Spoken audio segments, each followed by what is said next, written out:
Okay, you asked for it enough times. You requested, you requested again.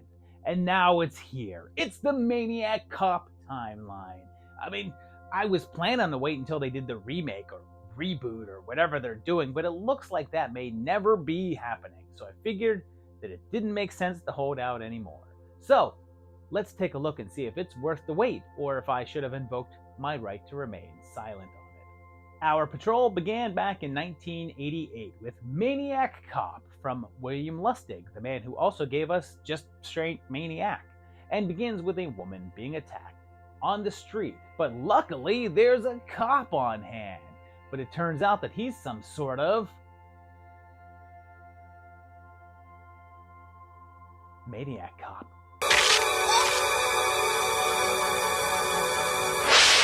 Detective Ray Cameron is put on the case with the hopes that it'll thrill him, and then the cop comes after a young couple, and even though this dude complies with his orders, he still kills him. The police commissioner is Shaft, and it seems like McCrae had a breakdown a couple of years earlier when his partner died in the line of duty.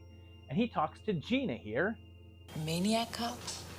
How's that for a tag? Pretty good! Might be a better title, though. The mayor is Principal Flutie, and did not know that. This is Ken Lerner, and he's Michael Lerner's brother, which makes sense because when he came up on screen for a second, I thought it was Michael Lerner. People get nervous enough about the Maniac Cop that they start shooting random police, and then William Smith shows up. But of course, you hear him before you see him. Sebastian Haff shows up as well, and he's married to Blackie, but he's having an affair, although his wife turns up dead the next morning. Forrest gets blamed for it, but also the other killings as well, so they talk to the woman he was sleeping with, fellow cop and barbarian Hundra. McCrae follows a lead that takes him to a mysterious cop named Matt, who turns out to be Matt Cordell, a noted cop. He was my hero. Yeah, Matt believed in the old saying, shoot first and ask questions later. That seems the opposite of what you would want a cop to do. He was eventually put in prison for abusing his authority. Yeah, they say he violated people's rights. I guess even killers got rights, huh? I mean, yeah, they do. That's the whole point of the justice system. It said that he was killed in the jail by other inmates, and we see a flashback to his death, and he attacks the station, killing McCrae and reducing my interest by about 40%. And they go to the prison and discover that Cordell was not quite dead, but was brain dead, and not really still alive, and it's the St. Patrick's Day parade, so we know that it's in March, and we're told that by Sam freaking Raimi.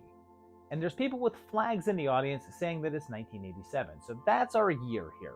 Although he says that it's the 50th annual St. Patrick's Day parade, although the parade was established in 1762 and is now celebrating like 250-something annual. So I think that Sam, as a reporter, should stick to his day job of beating up Bruce Campbell. Matt shows up at the offices to kill Pike and Ripley, leading to a big chase scene, and we finally get a good look at Cordell's face, and it's covered with scars. After a fight, he gets impaled and tossed into the water, but when they recover the truck, his body is gone, and we see him kill off the mayor. It didn't take long for them to jump on a sequel, and 2 years later, in 1990, we got Maniac Cop 2, which picks up with the ending of the last one, and then jumps some time ahead, and we see a store robbery that is stopped by the Maniac Cop, and he kills the clerk and sets up the robber to be shot. And okay, here's where it gets wild, because Forrest and Mallory are here, and they say that they've been cleared of all wrongdoing. So I think it's likely that we're a very short time after the last one. But here's the thing. They're told this by the deputy commissioner, and it's Michael freaking Lerner, I guess since his brother was killed in the last one. And he's decorating a Christmas tree, so I guess it's now near the end of the year. They mentioned that Cordell's attack in prison was 2 years ago, so I guess 85 then, because if the last one was in March, and this is not long after, it's still 87 now, like sometime around November or December. So it took around 8 or 9 months to clear their names. Commander Ivanova appears, and so does one of the Fratellis. But there's a poster for Back to the Future 2 up in the background, which came out in '89. But it's hard to see, so I guess we're discounting it. That night, Cordell shows up and kills Forrest, jamming a huge knife through his throat.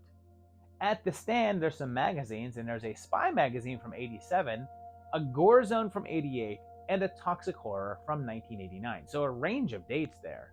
And the commissioner says he's been in the job for a few weeks. So I think that even though that there's clearly a jump in the holidays, their intention was to have this one be very shortly after the last one, a matter of weeks. Cordell eventually also kills Mallory, breaking her neck, and I'm coming to get you, Murdoch is here. But then Matt teams up with some greasy thug named Turkel. We get a decent look at his now zombified face, and the Maniac Cop speaks.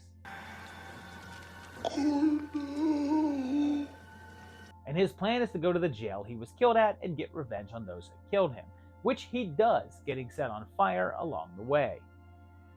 Matt and Turkel fall and explode, seemingly killing them, and a funeral says Cordell died 3 years ago? And regardless of the holiday discrepancy, I think these two films are supposed to take place right after one another. So they're both in '87, ignoring the magazine covers, and it seems like the Maniac Cop is still copying. After 2 years passed, and in 1992, we get the end of the trilogy, with Maniac Cop 3, Badge of Silence, with Lustig still directing. And I don't think I mentioned that Larry freaking Cohen wrote all of these. It picks up at the funeral from the last one's ending, but we get an added context when Mr. Sumatra is here as a voodoo priest, because I guess everyone only thought that Julius Harris could play voodoo priests, but he brings Cordell back from the dead, and McKinney is back, and there's a Rorschach here too. And yeah, based on them bringing him back right away, I think that this is meant to be very shortly after the last one, so still presumably in '87, unless that was around Xmas and we're now into the new year of '88 or something.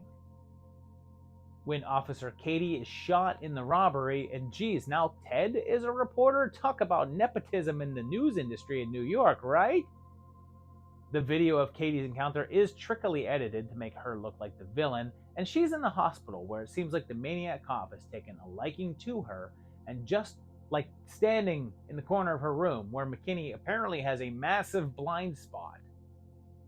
That jerky dude from Trick or Treat and Teen Wolf is a jerky doctor here, because this guy can rival Zabka for playing '80s villains. But then the late great Robert Forster comes in, not chasing an alligator this time, and Principal Vernon is here too. Powell gets killed because the '90s were an era of Forster showing up in undead stalker movies to do a couple of scenes and then just die. We have a problem then, because there's a consent to remove Katie from life support, and it's dated May of 1992, and there's no way that this is 5 years after the first movie, since they all take place right after each other. So either this is all in '87 or all in '92, depending upon which date you want to go with.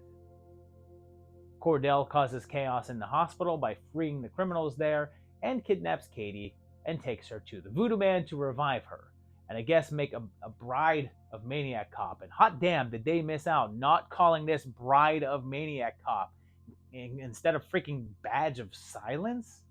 He's unable to revive Katie because her soul refuses, so Cordell kills him, and the church is set on fire, burning Katie's comatose body. McKinney saves the day, and Matt is caught in the building, but he's not dead and is still on the attack. And in the chase, Cordell's car explodes. Meanwhile, in the morgue, his hand is still active and grabs Katie's hand, and that's where it all ended. So there you have it. It's just 3 movies, and that was it. I don't know. I kind of wish that they had more of these. I would like to see whatever remake or reboot that they're planning on doing now. I don't think that's ever coming. I don't suppose it will ever get here. But yeah, clearly this continuity doesn't really make a lot of sense. It's obviously a sliding timeline, because they are supposed to take place one right after the other, and they just take place in whatever year that they're filmed in. There you go. So beyond that, it does make sense in terms of how the timeline flows. It just doesn't make sense with the background stuff that they have and the dates that they do show in the movie. But yeah, these movies are fine. I don't think I'm as into Maniac Cop movies as some of you guys are out there with how many requests I get for it. They're fun. I like them. I don't dislike them. I enjoy watching them. But I don't like, as far as like the franchises go, they're not really that high up on my list. They're just entertaining watches, and they're a good time. I mean, you got Bruce Campbell, you got Tom Atkins, you got Robert Davi. There's a lot of great talent involved.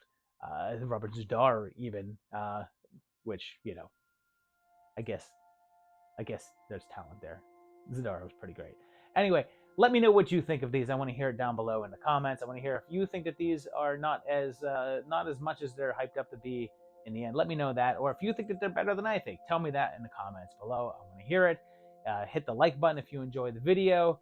Comment below. Hit the subscribe button. Check out my Patreon page at patreon.com/movietimelines. Appreciate that, and keep on watching to see these videos because I got another one coming really, really soon. Thank you very much. Bye-bye.